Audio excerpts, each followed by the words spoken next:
Sobrang lakas ng ulan na may kasamang pagkulog at pagkidlat ng gabing yun. Ramdam ni Lindsay ang matinding takot, hindi para sa sarili, kundi para sa kanyang kapatid na si Nika. May tumor ito sa utak, isang malubhang karamdaman sa edad na 20 years old.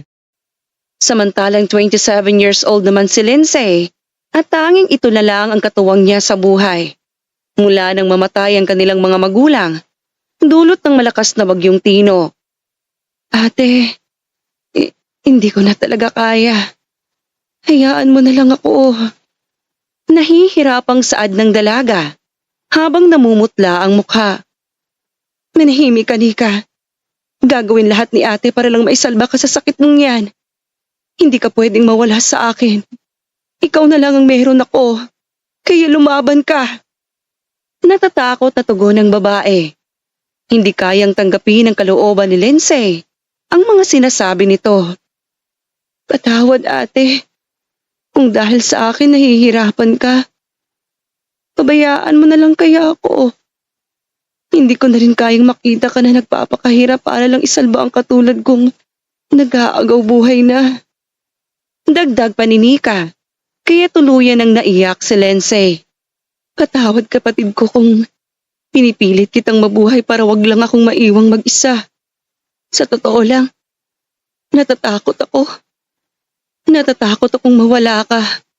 Mahal na mahal kita, Nika. Pilit itinatago ni Lindsay ang kanyang mga luha at mabilis yung pinunasan para hindi makita ni Nika. Nagpasya namang magpaalam si Lindsay para gumawa ng paraan. Agad pumasok sa isip niya si Tristan, ang 30 years old niyang kababata na susunod na magiging CEO ng Grey Empire. Kaya lang, nahihirapan si Tristan dahil maraming nakikialam at gustong sila ang maging CEO. Nakarating si Lindsay sa harap ng mansyon nito. Tristan, open the door please. I need your help. Paulit-ulit na sigaw ni Lindsay. Sakto namang binuksan ni Tristan ang gate, imbis ng mga gwardya ang gumawa. What are you doing here, Lindsay? Kunot noon namang tanong ng gwapong binata. Kailangan ko ang tulong mo. May tumor sa utak si Nika. Kailangan ko siyang maipagamot. Parang awa mo na. Siya na lang ang meron ako. Wala na kaming mga magulang.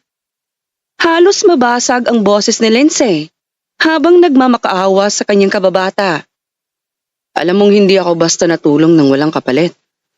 Anong kapalit? Payag ako. Basta may salba ko lang ang kapatid ko.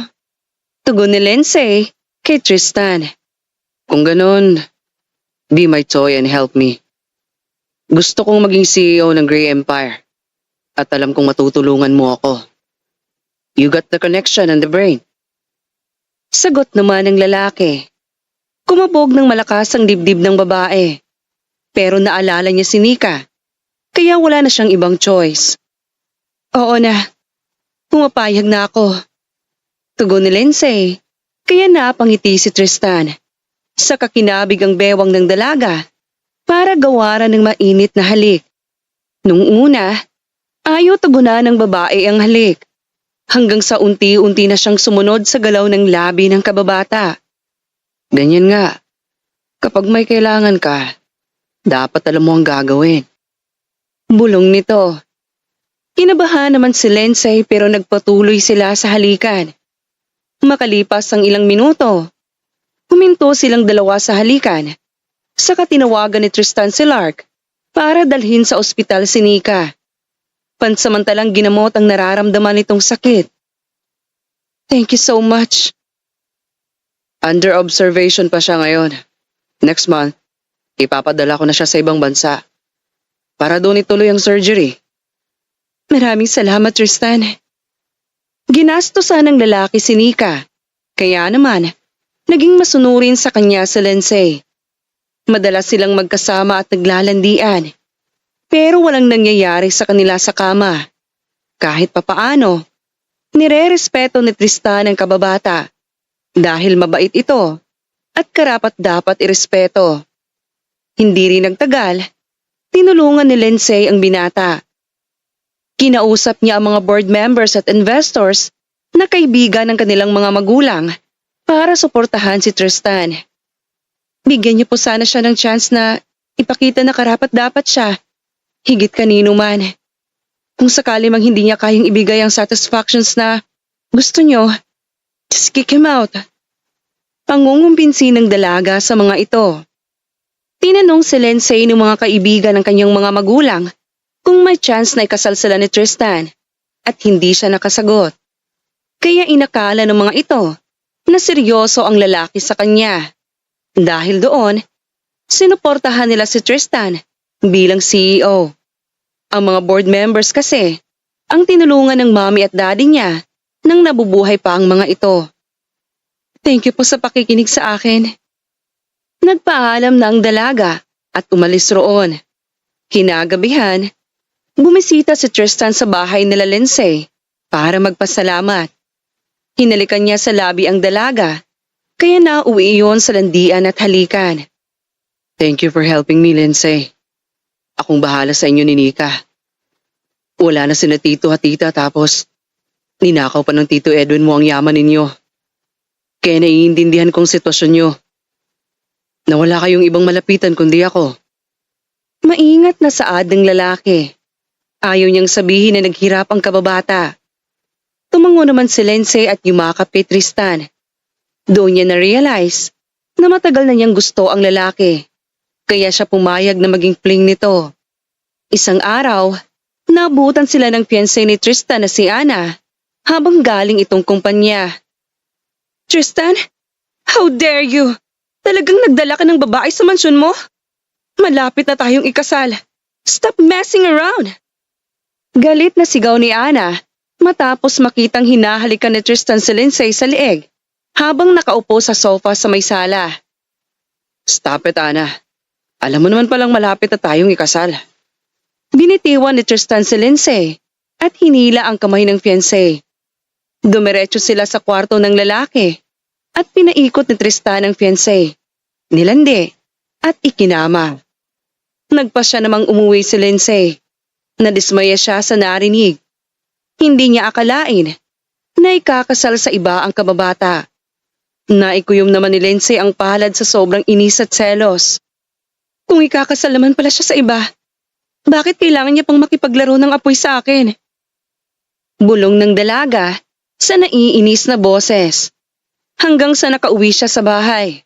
Wala roon si Nika dahil nasa ospital ito kasama ang nurse na binayaran ni Tristan para magbantay at mag-alaga. Lumipas sa mga araw hanggang sa umabot ng 2 linggo. Hindi siya tinatawagan o pinapapunta ni Tristan sa mansyon nito. Hanggang sa nag-message ito at sinabing sa sunod na buwan na lang siya pumunta. Inabala ni Lindsay ang sarili sa trabaho niya bilang cashier sa coffee shop nang makita niya si Tristan kasama si Ana. Pagkatapos niya sa trabaho, pinuntahan niya ito sa mansyon. At dahil ayaw siyang papasukin ng tauhan ng lalaki, dumaan siya sa likod. Sa tingin niyo mapapahinto niyo ako? Aniya, saka dumiretso sa kwarto ni Tristan. Labis ang kaba na nararamdaman niya nang makitang nakaawang lang ang pintuan. Rinig niya ang malalakas na ungol mula sa loob. Ganyan nga, Tristan. Ako lang dapat. Hindi mo kailangan ng iba. I can satisfy you. Habol ang hiningang saad ni Ana. Nang buksan pa ni Lindsay ang pintuan, doon lang siya natauhan. Inaangkin ng lalaki ang fiancé nito. Mapang-asar naman na tumitig si Ana sa kanya at mas lalo pang nilakasan ang ungol. Galit na umalis si Lindsay. Hindi niya kayang panoorin ang ginagawa ng dalawa. Napaluhan na lang siya nang makalabas ng mansyon. Lakad-takbo ang ginawa niya nang mabangga siya ng matigas na bagay. Damn! Hindi ako dapat nagpakatanga at nagpagamit sa kanya. Kung hindi lang kailangan ng kapatid ko, hindi ako tutulong. Aniya, saka bumaling sa lalaking humawak sa kanyang braso. Ayos ka lang ba? Nag-aalalang tanong ng binata. Natulala siya nang makita ang kakaibang alindog ni Lindsay. Hindi. Kailangan ng kapatid kong maoperahan. May tumor siya sa utak. Hindi ko alam ang gagawin ko. Naluluhang sabi ni Lindsay. Inayos naman siya ni Lance ng tindig. Nakita kong galing ka sa mansyon ni Tristan Gray. Ah, oo. Gusto ko lang sanang i-check pero ayun nga. Kasama na niya ang fiancé niya. Hindi na niya ako kailangan. Pero ang kapatid ko, kailangan ako. Tinulungan ko siyang maging CEO at makuha ang suporta ng board of directors. Tapos ganito. Kapag hindi niya tinulungan si Nika, sisirain ko siya. Galit na saad ng dalaga. Hinawakan naman ni Lance ang kamay ni Lindsay at dinala sa kanyang kotse. Nagpumiglas ang babae, pero wala siyang nagawa at binitawan rin naman siya nito. Wala akong gagawin sa'yo. Tutulungan pa kita kung gusto mo. Pati ang kapatid mo. Ha? Bakit mo ako tutulungan? Hindi makapaniwalang tanong ng dalaga. Si Ana. I like her but she likes him. Kung hindi mo ako nakikilala, magpapakilala ako sa'yo. Ka-business partner ko ang pamilya ni Ana. I am Lance Armstrong. Natigilan ang dalaga. Bakit kay Tristan siya ipapakasal? Kung ganun. Mag-best friend ng mga magulang nila. Katulad mo. Kaya lang, wala ka ng mga magulang. Unlike her, masusuportahan ni Ana ang pagiging successor ni Tristan. Paliwanag ng lalaki na naintindihan naman ni Lindsay. Sumakay naman sila sa kotse at isinama siya ni Lance sa may Riverside Market. Kadalasang hindi sumasama si Lindsay sa hindi niya kilala o kakilala niya lang.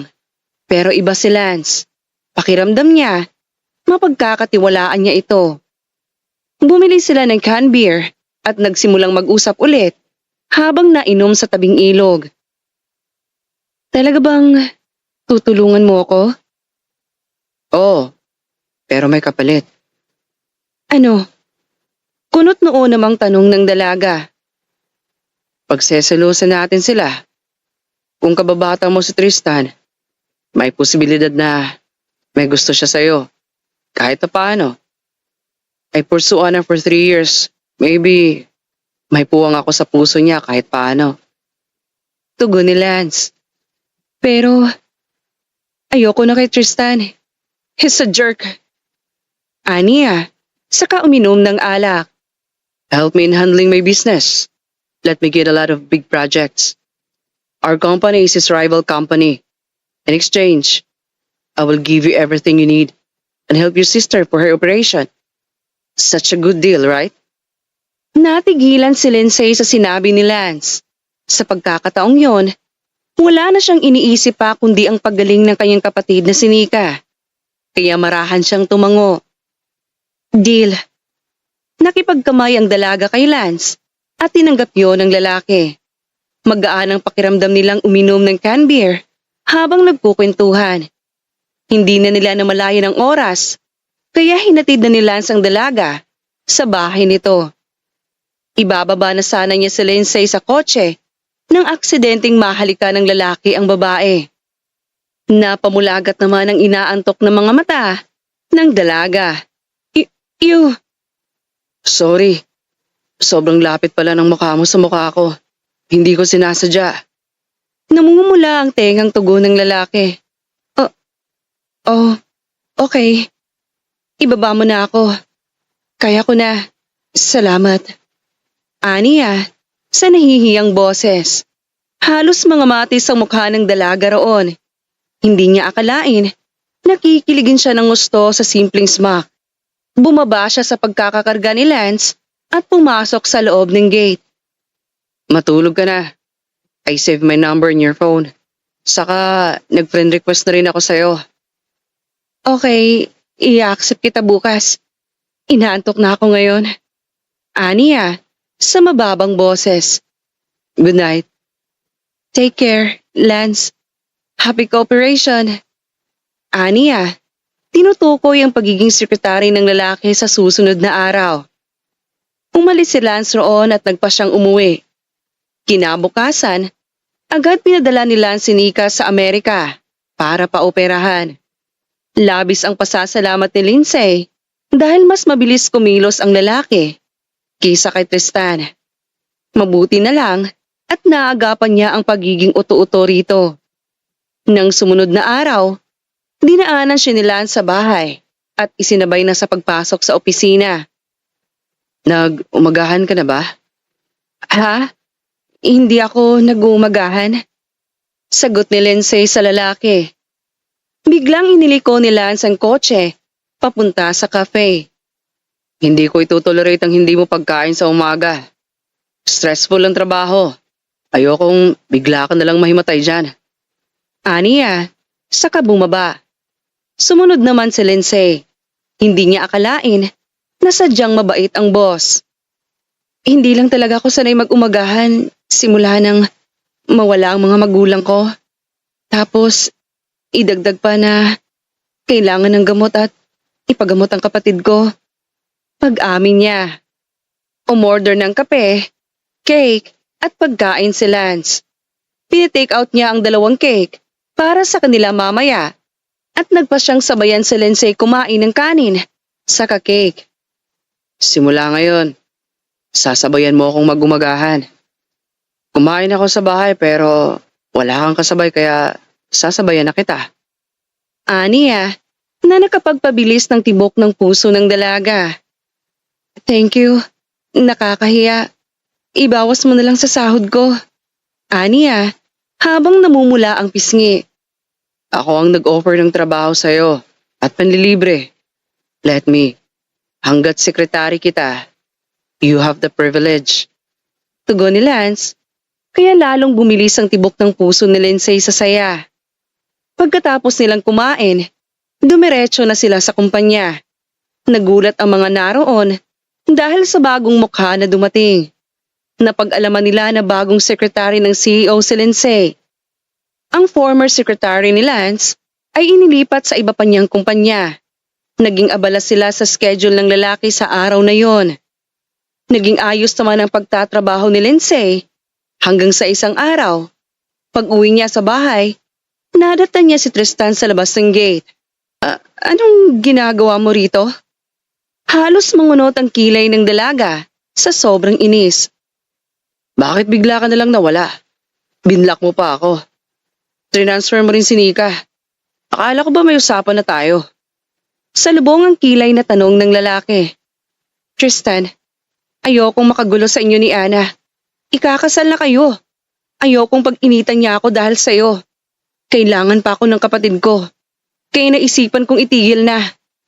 Tugon ni Lindsay. Itigil? Paano ako?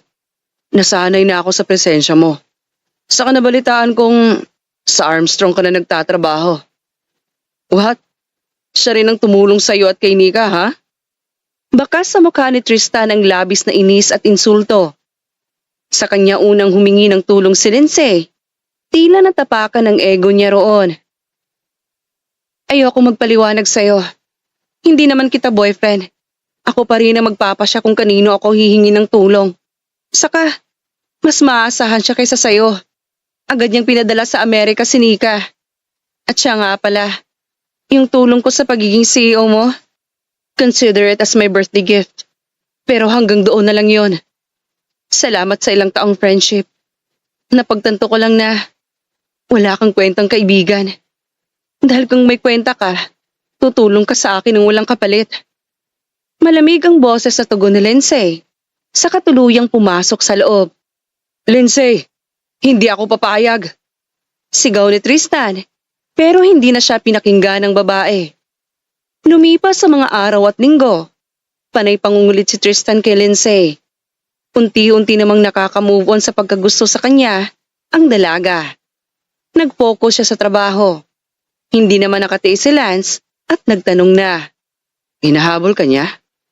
Natigilan si Lindsay sa paggawa ng PowerPoint nang marinig ang boses ng CEO.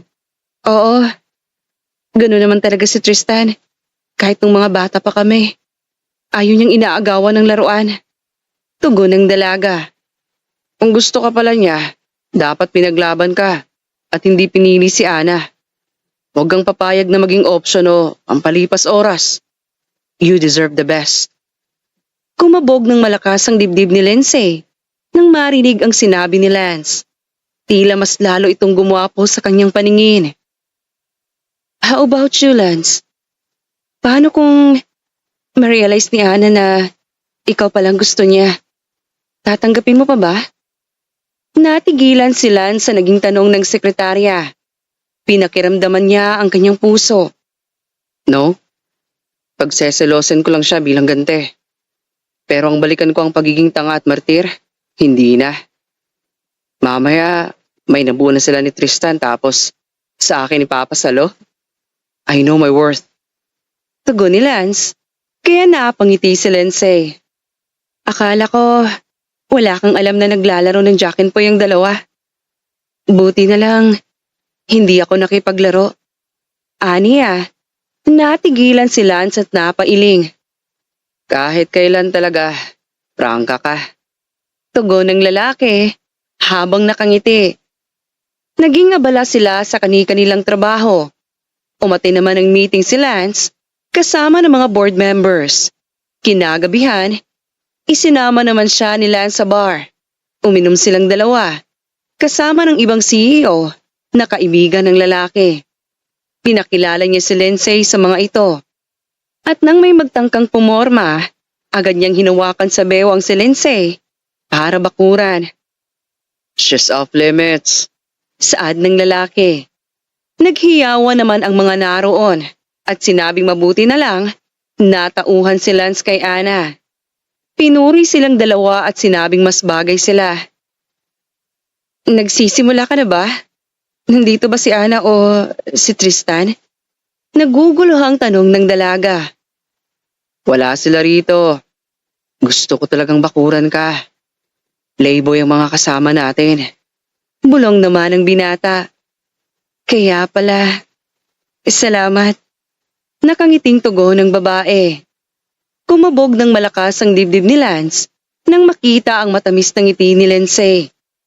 Basta, magsumbong ka lang sa akin. Hindi ko pala alagpasin. Poprotektahan kita. Dagdag pa ni Lance. Kaya bumilis ang tibok ng puso ng dalaga roon. Bigla siyang kinilig sa banat ng CEO. Masaya silang uminom at nakipagkwentuhan. Sobrang saya ni Lindsay dahil masayang kasama ang mga kaibigan ni Lance, pati ang lalaki. Maya-maya pa, nagkaya-kaga na sila sa dance floor. Ipinakita naman ni Lindsay kung gaano siya kagaling gumiling at sumayaw. Kaya naman, halos mapawaw at mapahangan niya ang 70% ng kalalakihan sa loob ng high-end bar kung nasaan sila. I like dancing like a fire. Aniya, habang dinadama ang tugtog at nakakasilaw na neon lights. Maya-maya pa, lumapit si Tristan nang makita siya.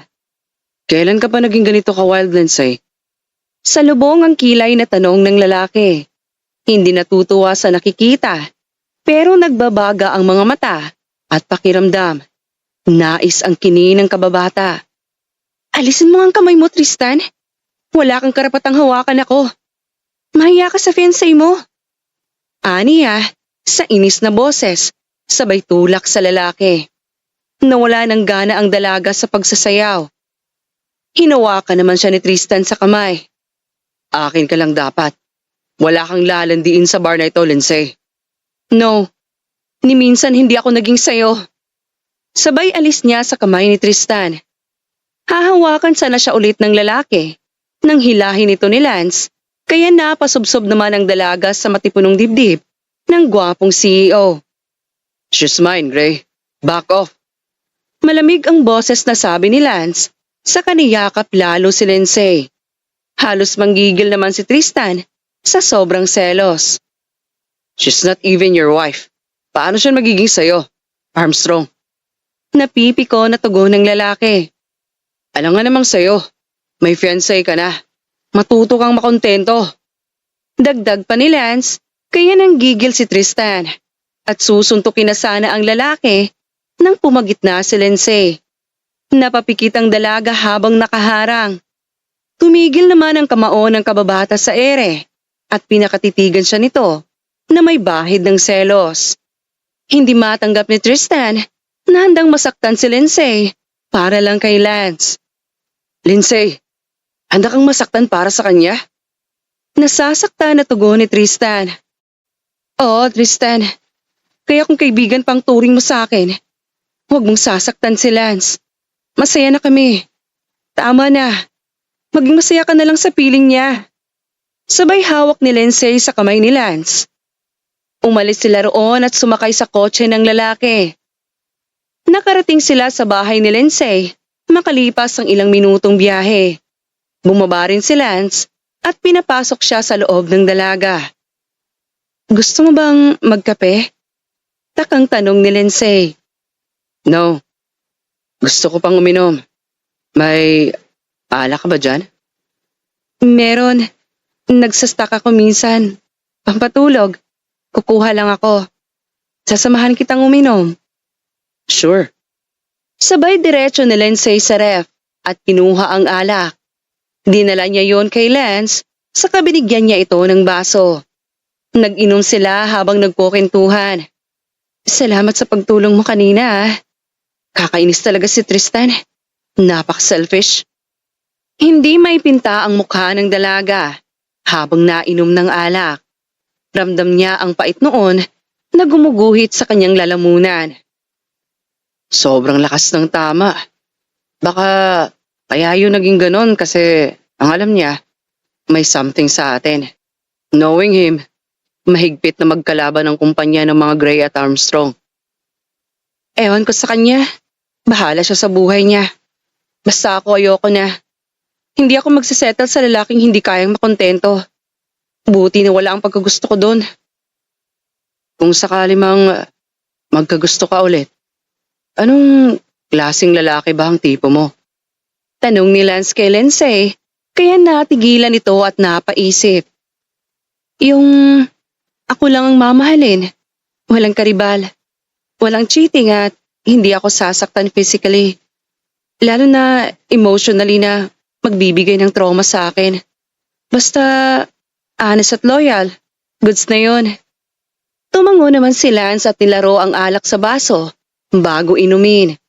Mas lalo pa silang napapalapit sa isa't isa. Dumukwang si Lance at kukuha sana ng alak ulit sa bote nang aksidenteng lumingon si Lindsay, kaya nagtama ang kanilang mga labi. Kumabog ng malakas ang dibdib nilang dalawa roon. Halos manlaki ang mga mata ng dalaga habang nakatitig sa gwapong mukha ng lalaki.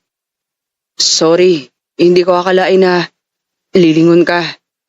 Nahihiyang saad ng binata.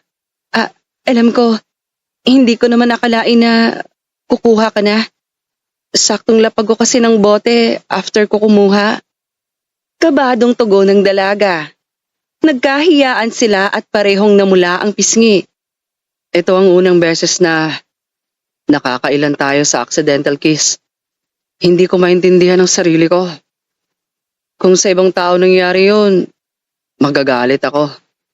Pero ikaw yan eh. Hindi ko kayang magalit. Oo nga, saka bakit ikaw ang magagalit? Ako yung babae sa atin. Hindi ba ako dapat? Sagot ng dalaga. Napatitig naman sila sa labi ng kanyang magandang sekretarya. Aminado siyang napakalambot noon na para bang masarap halikan. Kaya unti-unting lumalapit ang mukha niya rito. Napaatras naman ang babae, pero wala na siyang kawala nang makorner ni Lance. Napasandal na lang si Lindsay sa sofa at nailapag ang baso na may alak sa lamesa. Anong binabalak mo? Gusto ko lang mag-practice. Nang sa ganun, magawa natin ang plano. Gusto kong magpanggap na magkarelasyon tayo. Nang sa ganun, hindi na kinukwestiyon ni Tristan ang relasyon natin sa isa't isa.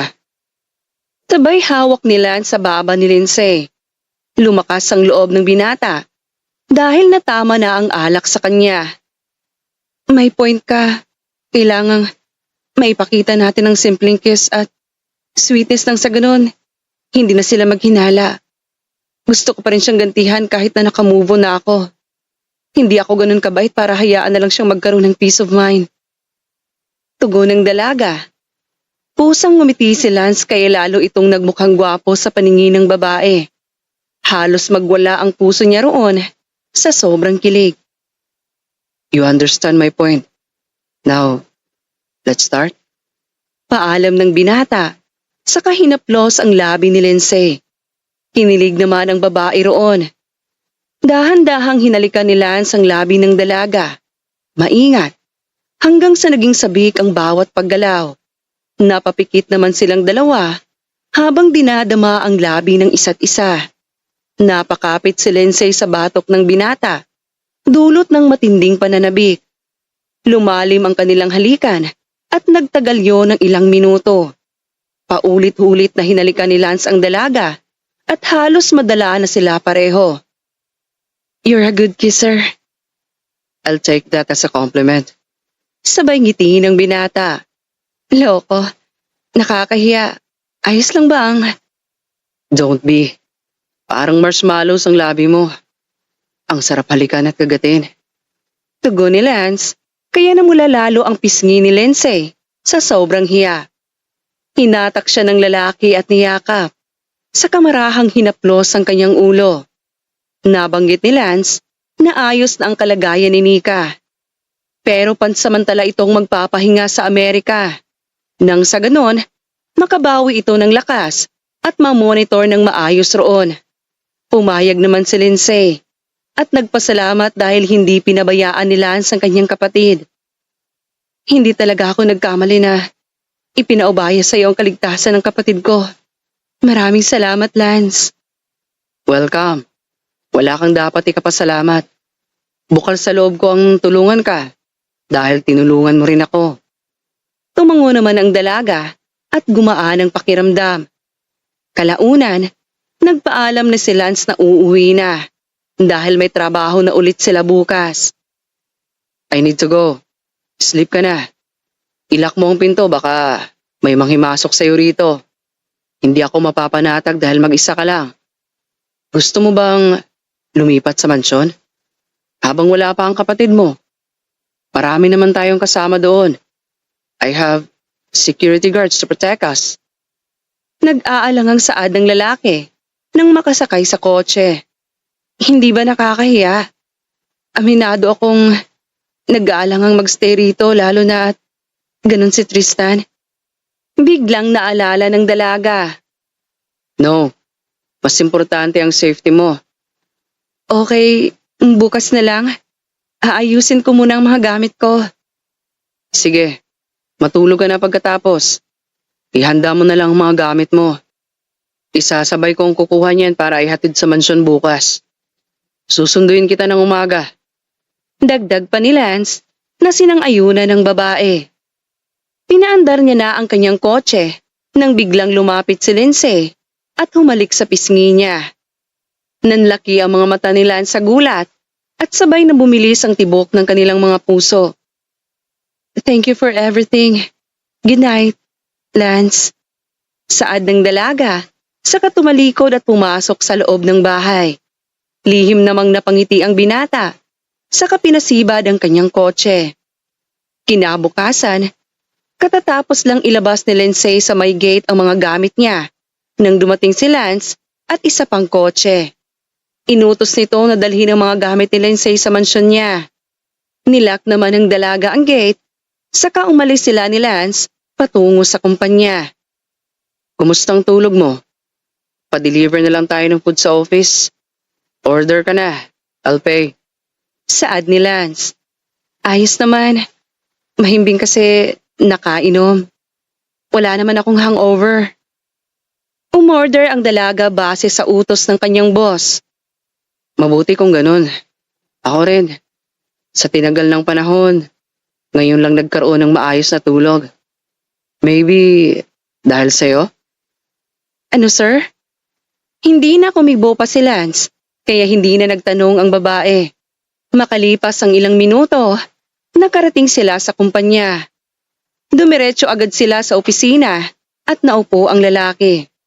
Pinagtimpla ito ng kape ng dalaga, saka naupo sa sarili niyang table para magawa ng report. Ibinigay niya rin ang mahalagang dokumento kay Lance na kailangan itong pirmahan. Kukunin ko lang yung order natin for delivery. Inabot naman ni Lance ang cash niya. Pay it. Tumango ang dalaga at kinuha ang order sa labas ng opisina. Dinala niya yon sa loob at nilagay sa may lamesa. Kain na tayo? Okay, kumain ka ng maayos para hindi ka mamayat ng sobra. Hindi talaga ako tabain. Nakain naman ako ng maayos. Malalaman kapag inalagaan kita. Nasa nag-aalaga yan. Tugon ng binata, kaya natigilan si Lindsay at kinilig. Aalagaan mo ko? Yeah, dahil baby kita. Namula ang pisngi ng dalaga sa sinabing yun ng CEO. Sabay hawak ni Lance sa baba ni Lindsay. Lance. Remember, you're mine now, Lindsay. Sabay halik ng binata sa labi niya. Nagulat ang dalaga.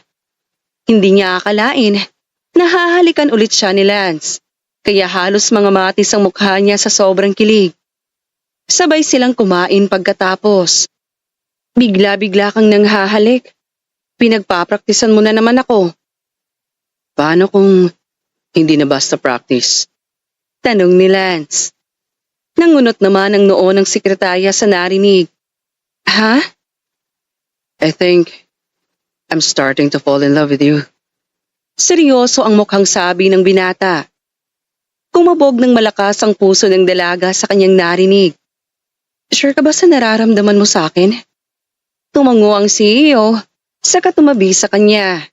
Sabay silang kumain at halos magwala ang kanilang mga puso sa kilig. Oo, sa oras na ma-fall ako ng tuluyan. Will you catch me when I fall?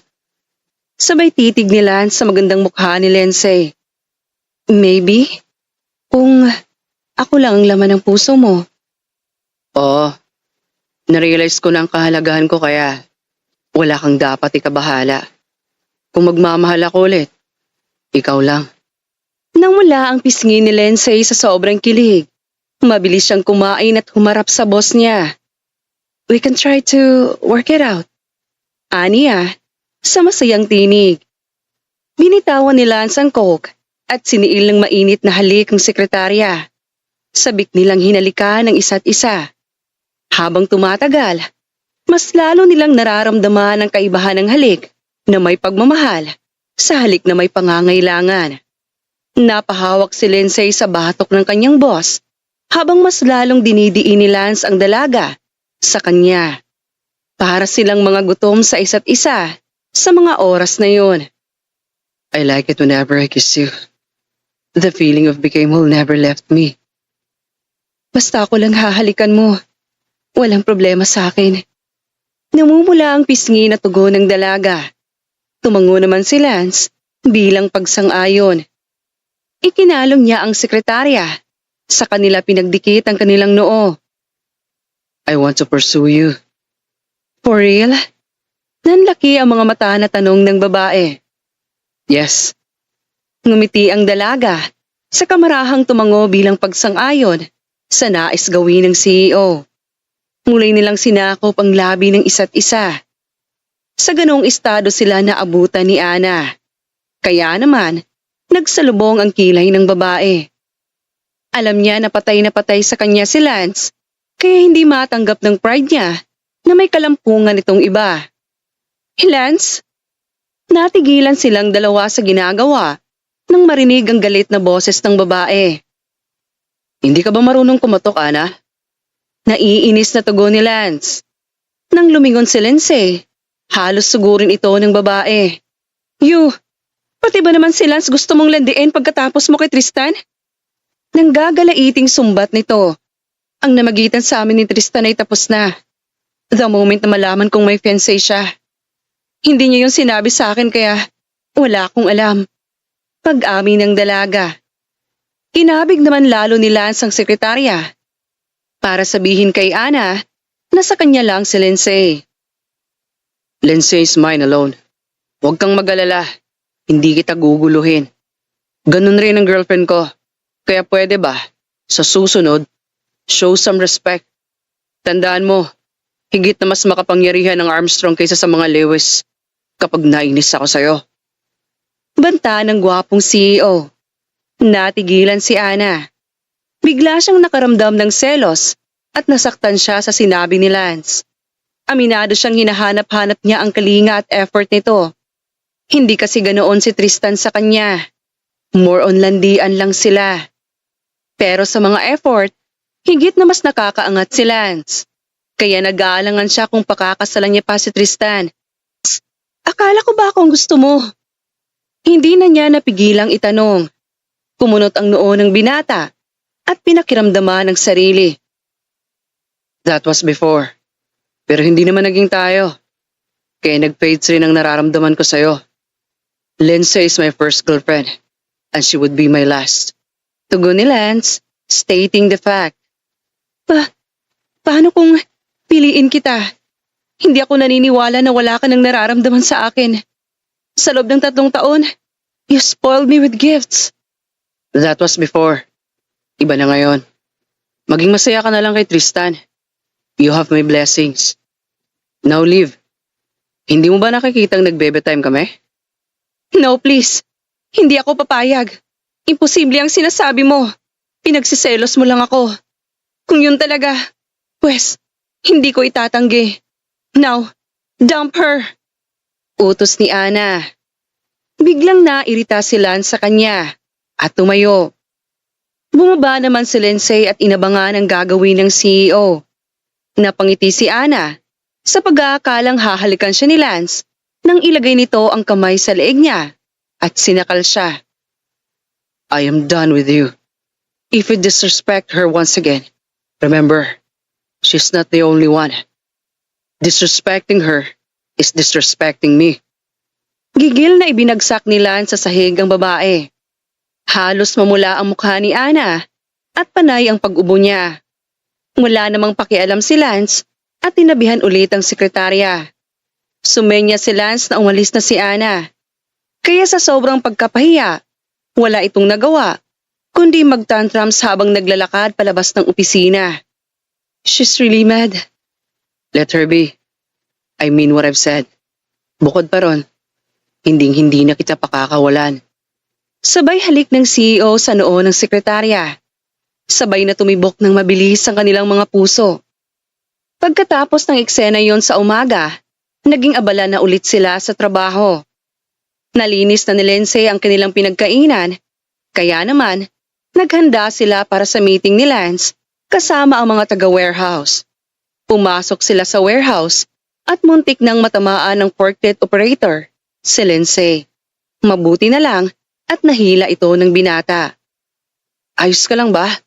Kamuntikan ka na. Grabe ang kaba ko. Delikado pala sa ganito. Bulong ng babae. Sinabihan naman ni Lance ang forklift operator na nakasakay sa forklift na mag-ingat. Be careful next time. Avoid any accident.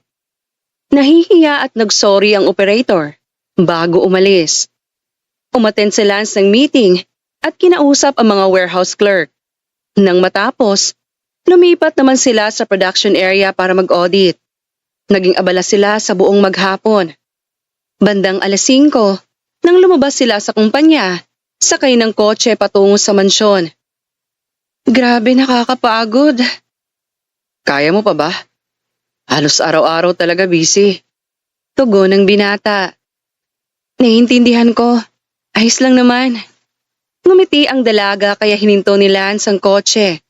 Nagtaka naman roon si Lindsay. Kanina ko pa pinipigilan ang sarili kong ikis ka. Saad nito, sa kakinabig sa bewang ang sekretarya. Sinakop niya ang labi ng dalaga at kusa namang tinugunan niyo ni Lindsay. Ramdam nila ang lumalalim nilang pagtitinginan at pagmamahalan habang tumatagal.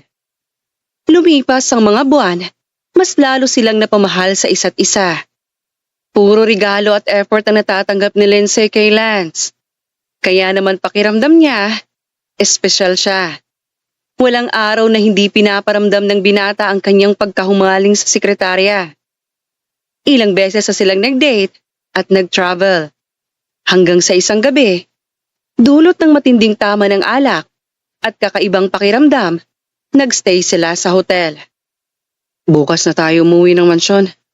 Hindi ko na kayang mag-drive. Saad nito. Oo, ayoko rin maaksidente tayo. Saka, alanganing oras na. Hinubad ng dalaga ang suot na damit, saka nagpalit ng spare. Natigilan si Lance nang makita ang makinis na balat ni Lindsay. Lumapit siya rito at sabik na hinalikan ng labi ng babae, kaya hindi na nakapagpalit ang dalaga. I love you, Lindsay. For real. Bulong ni Lance, kaya kumabog ng malakas ang kanilang dibdib.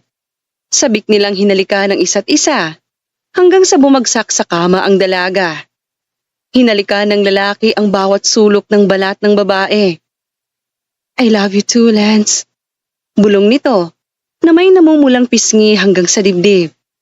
Ramdam niya ang malapad na palad ni Lance na humahaplos sa bawat parte ng kanyang katawan. I will take responsibility, baby. Don't worry. Tumango naman si Lindsay bilang tugon. Nasa right age na rin naman sila, kaya ayos lang sa kanya. Dulot ng matinding tensyon, ilang beses siyang napahalinghing. Nauwi sa mainit na tagpo sa kama ang mga sumunod na pangyayari. Paulit-ulit siyang inangkinilan sa kama at sa banyo. Nakatulog naman sila. Pagkatapos, kinabukasan, tinanghali ng gising si Lindsay dahil sa pagod at puyat. Laking gulat niya nang magising na may mga red roses sa paligid. Nagmistulang bahay ni Cupid ang buong hotel room. Napakaganda ng setup at tumigil ang tibok ng kanyang puso nang makita si Lance. May dala itong palunpo ng pulang rosas at naroon ang singsing. Lumuhod ang binata, kaya napaupo ang dalaga sa may paanan ng kama. It's been a year nang makilala natin ang isa't isa. Sa loob ng 1 taon at kalahati, napalapit tayong dalawa. Mas lumalim ang pagtingin at pagmamahalan. Ayoko nang sayangin ang panahon. Gusto kong makasama ka habang buhay, Lindsay.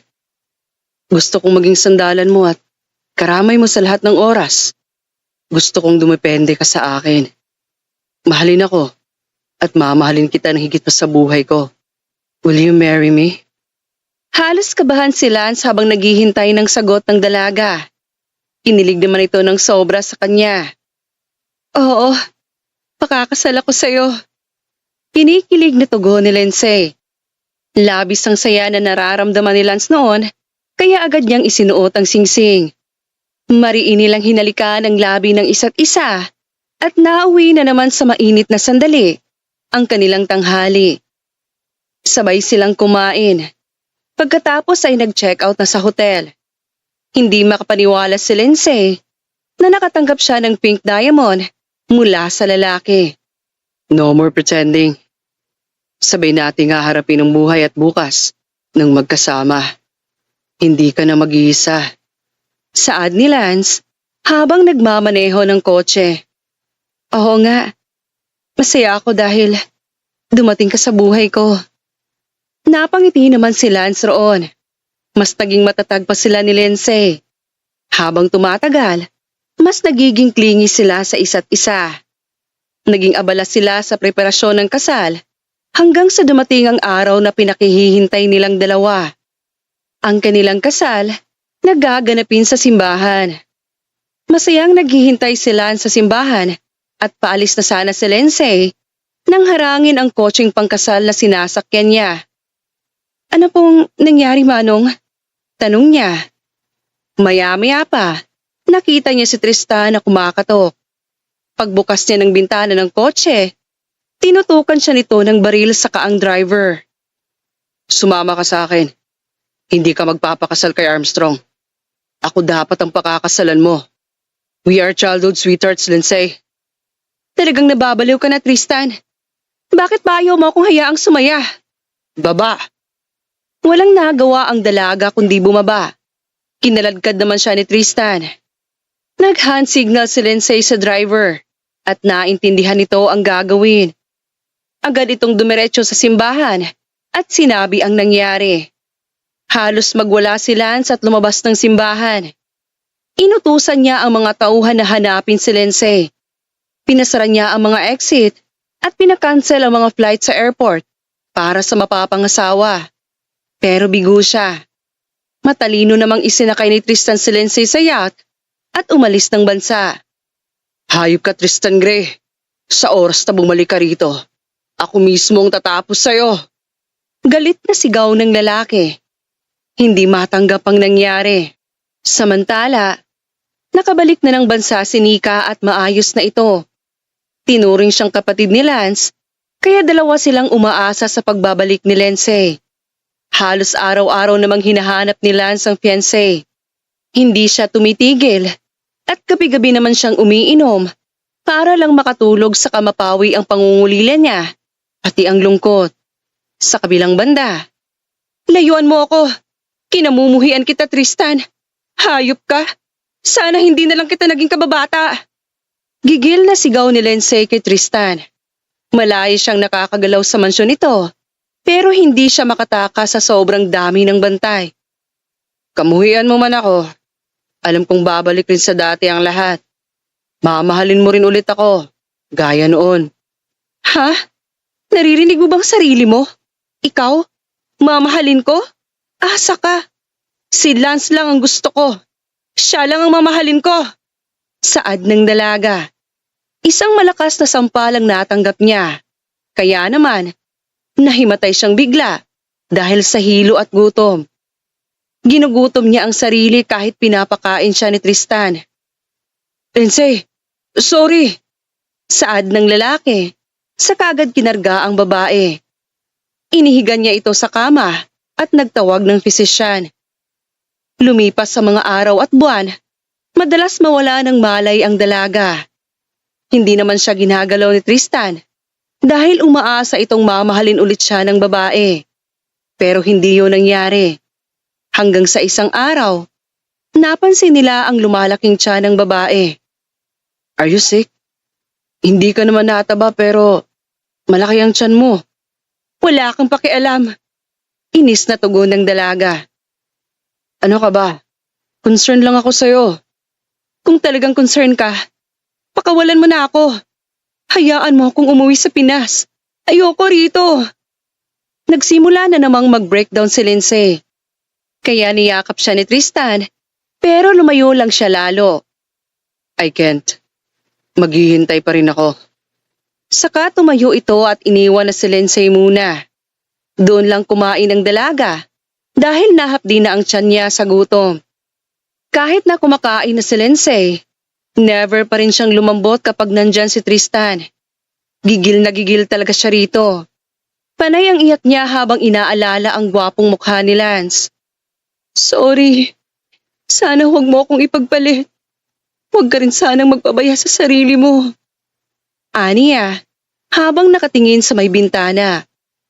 Kinagabihan, lumapit si Tristan kay Lindsay, nalasing na lasing. Munti ka na siyang halikan at galawin ito. Subukan mo akong galawin. I will kill myself right here. Right now. Aniya, sa galit na boses. Sorry na. Please, ayusin natin to. Promise magbabago na ako. Hindi ko na pakakasalan pa si Ana. Aminado akong nagkamali ako noon. Pero handa na akong ayusin lahat ngayon. Kaya patawad. Huli na ang lahat, Tristan. Huli na. Hindi na kita kayang mahalin. Stop this insanity. Aniya, sa malamig na boses. Nagwala si Tristan. Galit at nasasaktang lumabas ng kwarto. Dinoblock naman ni Lindsay ang pintuan. Halos hindi siya makatulog ng gabing yon. Hindi naman na umulit pa ang kababata. Kaya lang, habang tumatagal, nagiging weird na ang pakiramdam niya. Hindi na rin siya dinadatnan, kaya humingi siya ng piti sa katulong. Binilhan naman siya nito dahil hindi naman yun against sa rules ni Tristan. Sinubukan yun ni Lindsay at halos malamig siya nang makita ang dalawang malinaw na guhit. I'm pregnant. May anak na kami ni Lance. Kaya lang, anong gagawin ko? Paano na? Nababahala niyang tanong sa sarili. Nag-decide pa rin siyang sabihin yun kay Tristan at nagbabaka sakali napakawalan siya nito.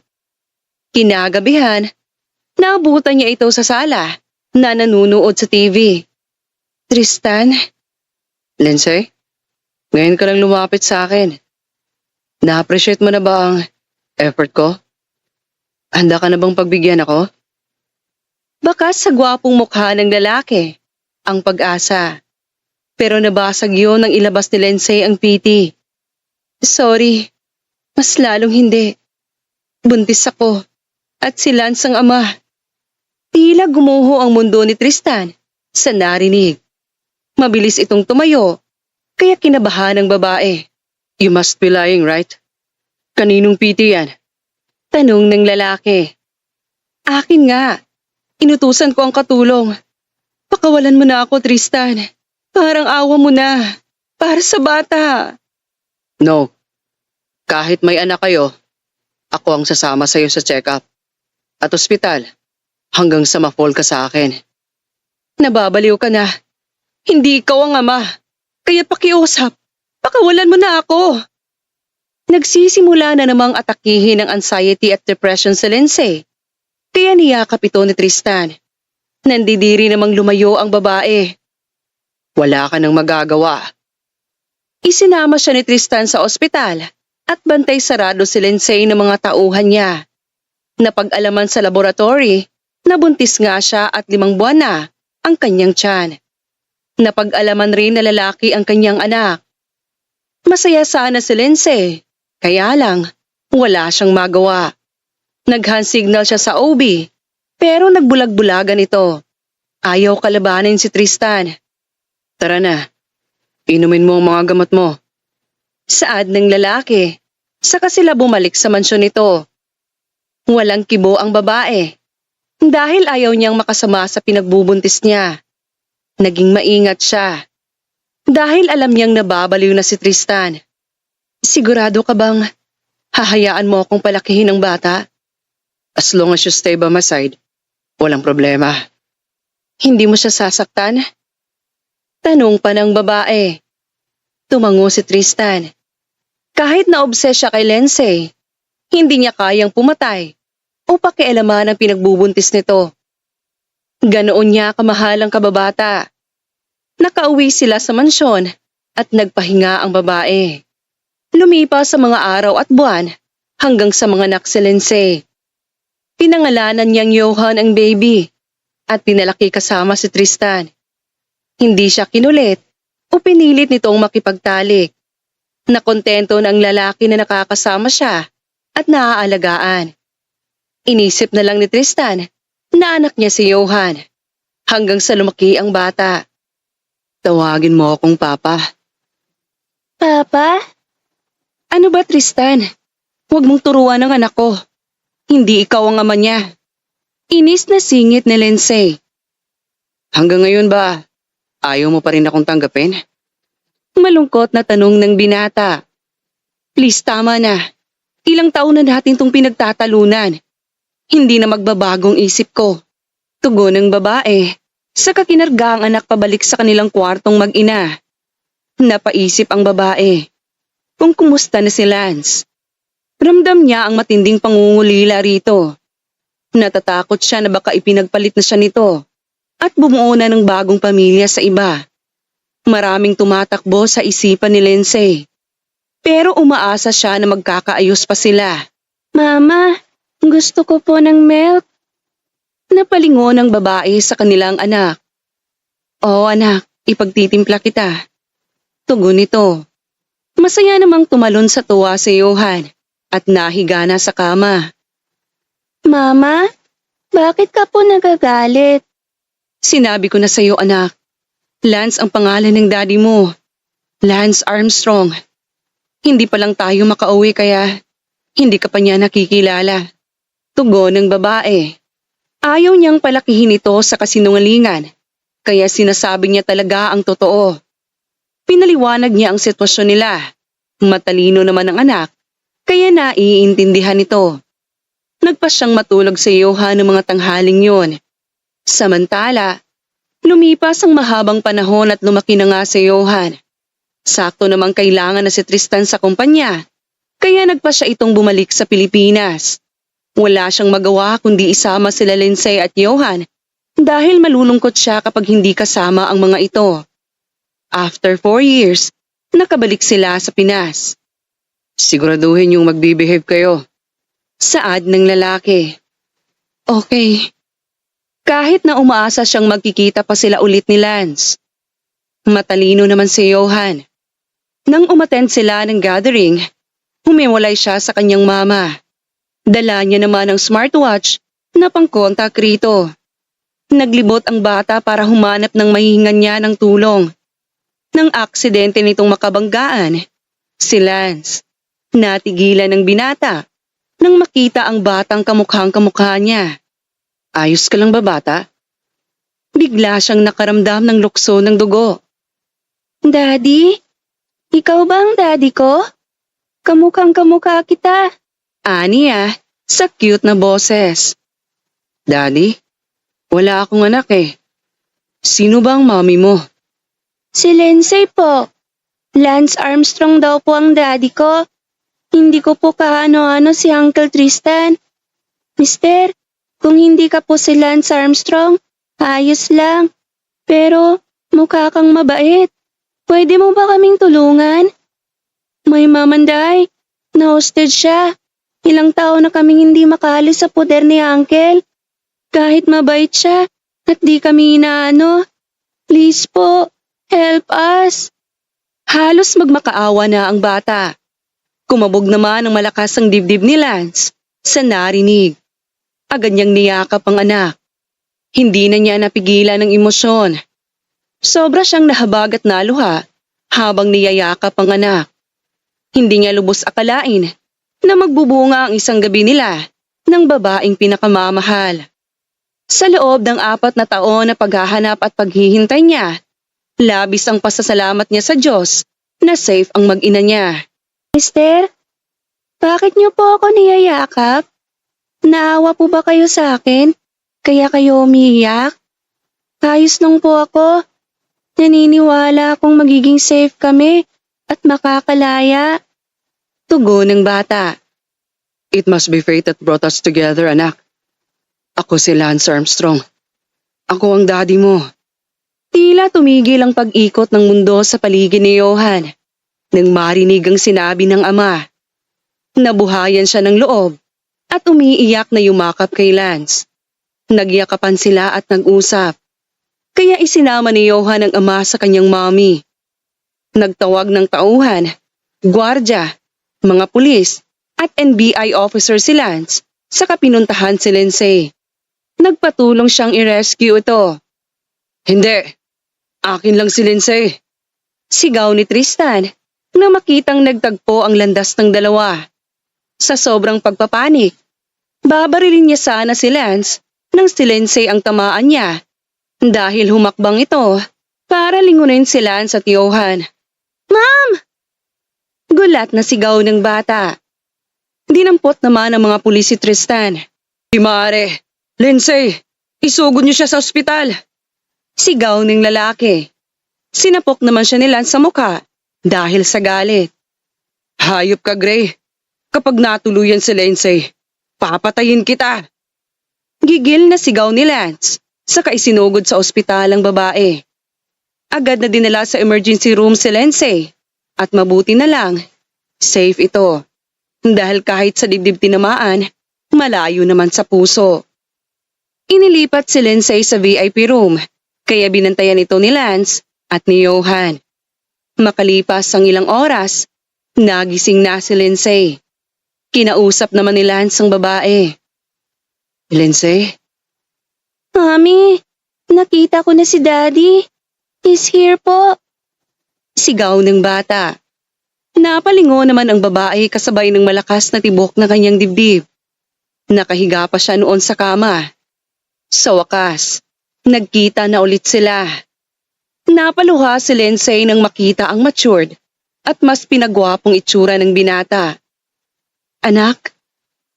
Lance? Kinakabahang tawag nito. Hindi niya alam ang magiging reactions niya dahil baka may pamilya na ang lalaki. Tumakbo naman si Johan at yumakap sa kanyang mommy. Lumapit si Lance at dumistansya si Johan, kaya nahatak ng lalaki ang kamay ni Lindsay. Napaluha siya ng yakapin ito. Matagal na panahon kitang hinanap. Halos ikabaliw ko ang pagkawala mo. Pero ni minsan, hindi ko naisip na ipagpalit ka. Mabuti na lang at hindi ako natukso. Hindi ko ginawa.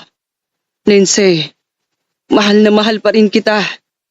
Pagtatapat ni Lance, wala na siyang sinayang na panahon. Totoo? Alam mo ba ang nangyari? Pero, iningatan ko ang sarili ko. Tinakot ko siya kaya safe kami hanggang ngayon ng anak natin. Lance, may anak na tayo. Masaya akong malaman na ako pa rin dahil hanggang ngayon, ikaw pa rin ang mahal na mahal ko. Hindi ka napalitan. Walang nagbago. Mahabang litanya ng babae. Hinding-hindi ko nahahayaang mawala ka pa sa akin. Sinigurado kong napabagsak ko ang kumpanya ng mga Gray. Kaya ngayon umuwi siya. Dapat noon ko pa pala ginawa ito para nakabalik na kayo sa akin. Sabay halik ni Lance sa noo ng babae. Nagkausap sila at sinabi ni Lance na safe na ang kanyang kapatid na si Nika.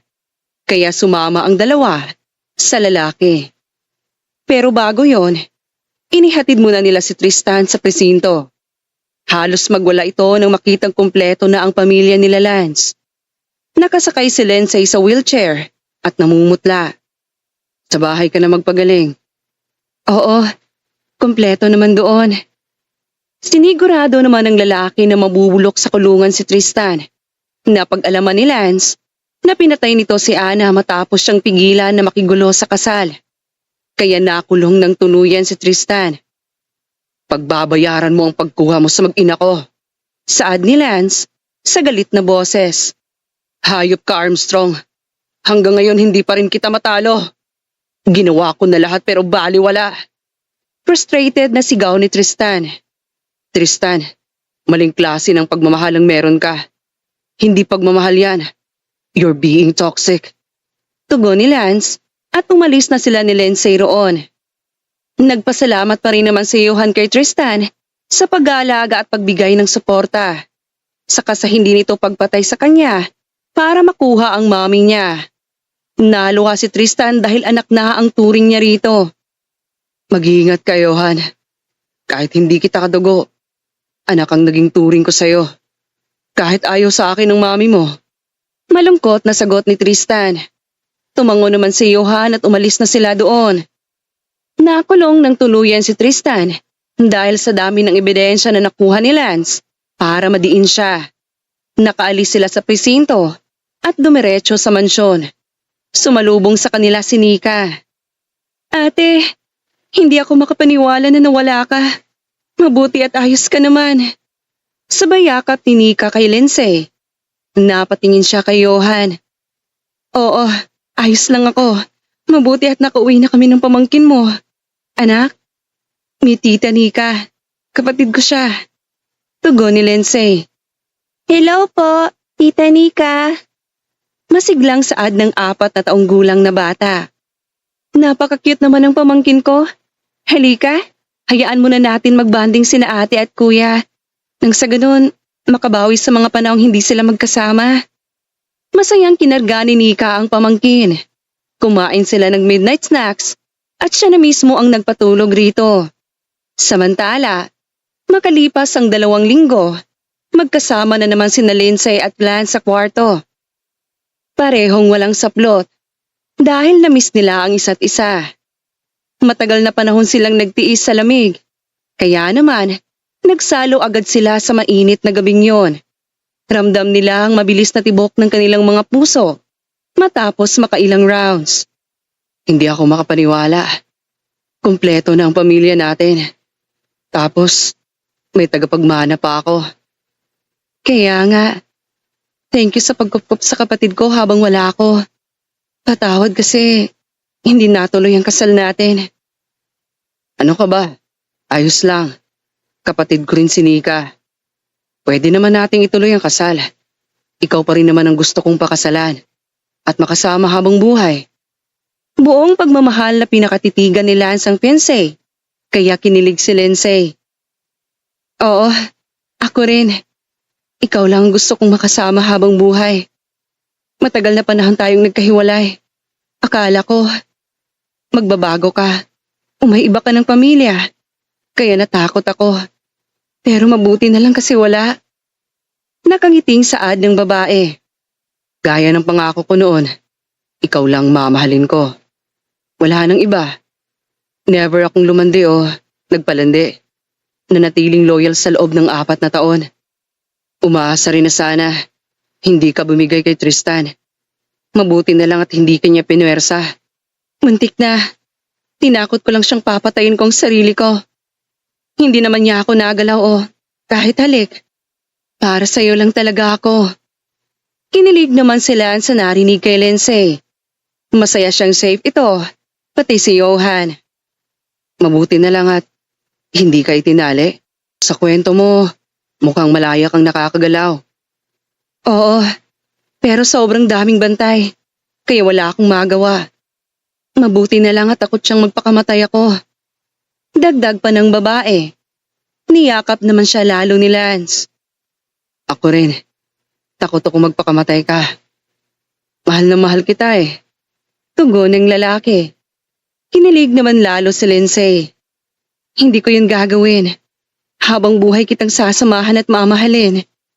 Nakangiting tugon ni Lindsay kay Lance. Matapos mag-usap, mabilis silang nakatulog sa pagod. Nagtaka naman si Lindsay dahil hindi siya ginugulo ni Johan. Pagbaba niya, sinika na pala ang nag-aasikaso sa anak. Salamat sis. Nako ate, kulang pa ito para sa tulong mo sa akin. Sorry ate ko, kasi sobrang laki ng sakripisyo mo. Guilty namang tugon ni Nika. Kapatid kita. Natural lang natulungan kita. Ayaw kitang mawala sa akin kaya huwag kang magpapabaya sa sarili mo. Nakagraduate na ako ate. Psychologist ang ginuha ko. Nakangiting pagkukwento ni Nika. Good for you. Sobrang proud ni ate sa'yo. Nakangiting tugon ni Lindsay. Masaya silang kumain ng umagang yon. Kasama si Lance at Johan. Panay ang kanilang tawanan sa mga biro ng bata. Makalipas ang 1 linggo, isinapubliko na nila ang existence ni Johan, kaya nagulat ang mga tao. Pati na rin ang pagbabalik ni Lindsay. Maraming kadalagahan at mga matatanda ang nainggit sa kanalumbay dahil crush nila si Lance. Sobrang famous ah. Hindi ah, huwag mo nga akong asarin. Totoo naman Lance. At talagang sa mga chicks pa ah. Ikaw lang babae sa buhay ko. Sobrang ganda mo nga araw-araw. Mas lalo kang gumaganda ngayon. Pag-iiba ni Lance ng usapan, kaya natawa si Lindsay. Nag-celebrate sila at inimbitahan ang mga kakilala sa kakapamilya ni Lance. Tanggap naman sila ng mga ito. Hindi kinestyon si Lindsay matapos latagan ng DNA test results ang mga ito. Inabala ni Nika ang pakikipaglaro kay Johan, kaya libang na libang ang bata. Naging mas masayahin pa si Johan, lalo dahil may tiyahin siyang nag-aasikaso sa kanya at nakikipag-bonding. Nakakatuwa ang kapatid ko, saka ang anak natin. Kaya nga, sana magkaroon pa tayo ng anak para may kalaro siya. Kawawa naman si Nika. Nauubos ang energy palagi sa sobrang energetic ng anak natin. Natatawang tugon ni Lance. Makalipas ang 1 buwan, nagkaroon ulit sila ni Lance at Lindsay ng engagement party. Kasabay na rin ng garden wedding. Sa pagkakataong yon, wala na talagang nakagulo sa kanila. Sobrang bongga ng kanilang kasal. At gumastos ng 10 milyon si Lance para sa preparasyon. Samantala, sabay silang humarap sa pari at nakinig sa seremonyas ng kasal. Totoo na to. Oo, hindi ka na nananaginip. Biro ni Lindsay. Sinamanguta naman siya ng groom. Sabay silang nangako sa isa't isa.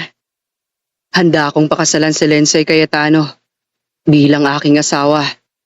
Sa hirap man o ginhawa, kalungkutan o kaligayahan, hindi ko siya iiwanan.